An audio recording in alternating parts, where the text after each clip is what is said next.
Tom Beckett had always been a simple man. A rancher, born and raised in the frontier settlement of Mirador, he spent his days working the land, tending to the cattle, and taking care of the alien creatures that humans had domesticated over the years. The harsh terrain of the planet made it a difficult life, but it was the only life Tom knew, and he found peace in the routine of it. It was on one of his evening patrols when everything changed. The sun had just dipped below the horizon, casting the sky in a soft orange glow. Tom rode his horse across the fields, scanning the land for anything out of the ordinary. The wind was calm, and the only sounds were the soft rustle of the grass and the occasional chirp of the planet's insects. It seemed like another peaceful evening, but Tom had learned long ago that things were never as calm as they seemed. As he rounded a bend near the forest edge, a strange noise reached his ears. It wasn't the usual rustling of the trees or the calls of distant animals. This was a cry, a scream that echoed through the night.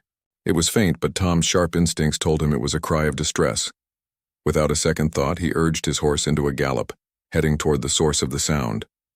His heart raced as he pushed through the thick brush, his eyes scanning the darkening woods ahead. Then, he saw her. A young woman, her clothes torn and stained with dirt, was backed into a tree. A pack of virex, giant wolf-like predators, were closing in on her, their glowing eyes reflecting the faint moonlight.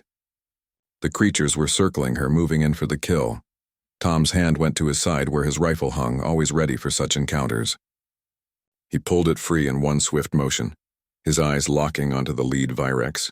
Without hesitation, he aimed and fired, the shot ringing through the air. The virex closest to the woman let out a loud growl before collapsing to the ground with a thud.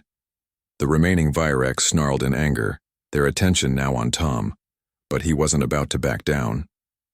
He fired again, and another of the beasts dropped to the ground, but the remaining pack was still too many. Tom's horse whinnied nervously, shifting its weight as the other predators advanced. Tom's mind raced. He had to think quickly. He spurred his horse forward, charging directly at the pack. The horse's powerful hooves sent the creatures scattering in all directions. Tom shot at one more, grazing it in the shoulder, sending it running into the forest. With the pack retreating, Tom reined his horse to a stop in front of the woman, who was now panting heavily. She was young, perhaps in her early 20s, with long, dark hair and striking features that suggested she wasn't from around here. "Are you all right?" Tom asked, dismounting swiftly. The woman looked up at him, her eyes wide with a mix of fear and gratitude. She nodded weakly, then collapsed to her knees, exhausted. Tom moved quickly, catching her before she could fall to the ground. "Easy there," he said gently, lifting her into his arms. "Let's get you out of here." He carried her back to his horse, making sure she was stable before he helped her onto the saddle. With one arm around her to keep her steady, Tom guided his horse back to the ranch. The journey was quiet, save for the occasional grunt of his horse as it trotted steadily along the path. When they arrived at his home, Tom carefully helped the woman off the horse and led her inside. The small cabin was warm, the fire crackling in the hearth as it illuminated the room. Tom set her down on a chair near the fire and immediately went to work. His hands moved with practiced efficiency as he cleaned her wounds and wrapped them in bandages. The woman winced occasionally, but she didn't make a sound. Tom had seen many injured before, but something about this woman was different. She didn't speak, not a word, but her eyes were alert, watching him intently as he worked. Finally, after a few minutes of silence, she spoke. "Thank you," she said, her voice soft but steady. "You saved my life." Tom glanced up, surprised by her words. "No need to thank me. It's just what anyone would have done in my place." Her eyes narrowed slightly and she tilted her head, studying him. Not everyone would have fought off a pack of virex. "They are dangerous. Most would have run." Tom shrugged, a faint smile playing at his lips. "I don't run from trouble." She smiled faintly, though there was something distant in her gaze. "I can tell. You are not like other humans I've met." Tom raised an eyebrow, surprised again. "What do you mean by that?" The woman hesitated before speaking. "I am Princess Rala of the Enar tribe. My people live in the forest to the north. We are not familiar with the ways of humans, but we watch. We observe." Tom's heart skipped a beat. The Enar were one of the oldest and most mysterious tribes on the planet. They were known for their isolation, living deep within the forests, and their wariness of outsiders. No one really knew much about them except that they were fierce protectors of their land and culture. I didn't know the Enar had a princess, Tom said slowly, still processing the information. We are a people of tradition, Rala replied. My tribe does not seek the help of outsiders. But now? She paused, her voice trailing off. Tom stood up, going to a small cabinet to grab some water. He returned to her side and handed her the cup. She took a long sip, then set the cup down. I must leave in the morning, she said, her tone serious. But before I go, I must tell you something. The things I have seen in my dreams, the omens, they are not just warnings. They are signs that something much greater is coming to this planet, and I believe that you, human, will play a part in what is to come. Tom furrowed his brow, unsure of what to make of her words. What do you mean? What's coming? Rala stood, her gaze firm. I don't know yet, but it is something big, something that will change the world. I will leave tomorrow, but remember this. You are part of something much greater than yourself. I don't know what that means yet, but I will find out. With that, she turned and walked to the door, leaving Tom alone with his thoughts. The fire flickered softly behind him as he stared into the night, the weight of her words sinking in.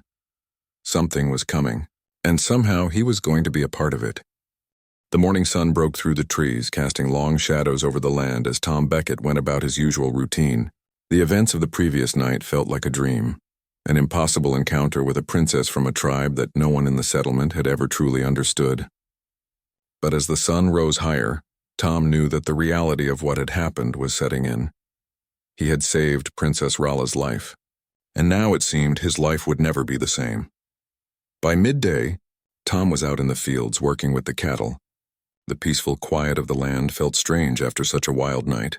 He couldn't shake the feeling that something was about to happen, something that would pull him into a world beyond his ranch. His thoughts were interrupted by a distant sound, the steady rhythm of footsteps. Looking up, he saw them. A procession of Einar warriors was making its way down the path toward his home. Tom's heart skipped a beat.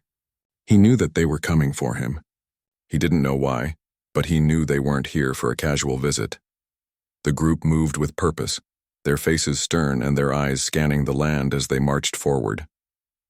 They were a striking sight, tall and strong, their bodies adorned with intricate tattoos and symbols of their tribe. Each warrior was armed with long spears, and a few carried large shields made from the bones of creatures that roamed the planet. At the front of the group was none other than Princess Rala. She rode a sleek, dark creature that Tom recognized as one of the planet's more dangerous wildlife, creatures that had been domesticated by the Enar for their strength and agility. Rala looked calm, but there was a determination in her eyes, a weight to her presence that wasn't there the night before. Tom walked out to meet them, wiping his hands on his pants. He wasn't sure what to expect, but he knew it wasn't going to be a simple thank-you visit. As they neared, Rala dismounted and approached him. The warriors behind her stood silently, their gaze never leaving Tom. She stopped in front of him, her face serious. Rancher Beckett, Rala said, her voice steady. You have done something that no other human has done. You saved my life, and for that we are grateful. But there is something more that we need from you. Tom tilted his head, confusion settling in. More? What do you mean? Rala's eyes flickered to the warriors behind her, and she took a deep breath before continuing. We need your help, my people. We are facing a threat unlike anything we've encountered before. Tom's brow furrowed. What kind of threat? I thought your people kept to themselves, away from the outside world. We do, Rala said, her voice growing darker. But the world is changing.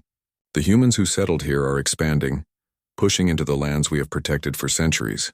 But it is not just the settlers we face. There are others, forces from the stars, who have come to claim this planet. We've seen their ships in the sky. Tom's stomach tightened. He had heard rumors about alien ships being spotted in the outer regions of the planet, but he had never imagined it would be anything more than stories to scare the settlers. Rala's gaze met his. You are not like other humans. You are different. The Enar have watched you for a long time, and we believe you have something we need. You understand survival. You understand the land in a way that no one else does. We need you to help us find the crystal sanctuaries. Crystal sanctuaries? Tom repeated. What are those? They are ancient sites buried deep beneath this planet, hidden away by our ancestors. These sanctuaries are said to contain powers beyond imagination, but only those who are attuned to the land can unlock their secrets. We believe that you, Rancher Beckett, can help us find them. The Enar cannot do it alone. Tom stood still for a moment, absorbing the weight of Rolla's words. A part of him wanted to refuse. He wasn't a warrior or a scholar. He was just a rancher. A simple man who had never asked for anything beyond the quiet life he had built. But something in Rolla's voice, something in her eyes, told him that this was important. This wasn't just a request, it was a plea. I don't know if I can help you, Tom said slowly, his voice uncertain. I've never been to any sanctuaries. I don't know anything about ancient powers.